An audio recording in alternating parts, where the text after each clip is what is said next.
کہ آپ سب خیریت سے ہوں گے۔ آج کا جو واقعہ کافی سادہ اور چھوٹا سا ہے، لیکن اس کو بیان کرنے کا جو مقصد ہے شاید وہ ہماری لائف میں آنے والے منفی سوچ اور فکر رکھنے والے لوگوں کو ڈیل کرنے کے لیے ہمیں ہیلپ آؤٹ کرے۔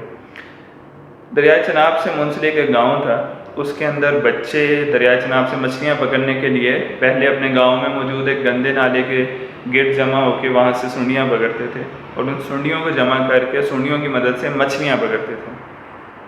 اب ان بچوں کا جو مقصد تھا اس گندے نالے سے صرف اور صرف اتنا تھا کہ اس گندے نالے سے وہ سنڈیاں پکڑیں اور جمع کریں۔ حکومت نے اس گندے نالے کی صفائی کے لیے کچھ مشینری اور ٹرکس بھیجے جنہوں نے آ کے اس گندے نالے کی صفائی کرنے شروع ہو گئے۔ بچے ان ٹرکس کے گرد جمع ہو کر آپس میں یہ گفتگو یہ باتیں کر رہے تھے کہ یہ ٹرکس سنڈیاں جمع کرنے آئے ہیں تاکہ مچھلیاں پکڑ سکیں۔ چونکہ ان بچوں کی فکر اور سوچ اس حد تک محدود تھی کہ وہ صرف اور صرف اس نالے سے سنڈیاں ہی پکڑتے تھے۔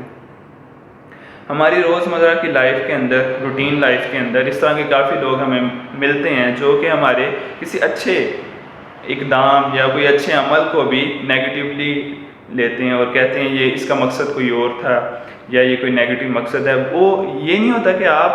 برا کام کر رہے ہیں، وہ یہ ہوتا ہے کہ ان کا اپنی سوچ اس لیول تک محدود ہوتی ہے۔ اس سے ایک مثال میں آپ کو دیتا ہوں کہ ربیع الاول کے جو میلاد ہوتے ہیں یا محرم الحرام کی مجالس ہوتی ہیں یا پھر کوئی تبلیغی اجتماعات ہوتے ہیں یا کوئی اور کلچرل یا ریلیجس ایکٹیویٹیز ہوتی ہیں، اس میں مرد اور خواتین ایک جگہ جمع ہوتے ہیں، تو اس چیز کو دیکھ کے جو لوگ اگر کوئی نیگیٹیو بلو دا بیلٹ پہ خدا بات کرتے ہیں تو آئی تھنک سو اس سے ہماری دل آزاری نہیں ہونی چاہیے، بلکہ ہمیں ان لوگوں کی منفی سوچ اور چھوٹی سوچ کے لیے دعا کرنی چاہیے کہ اللہ ان کو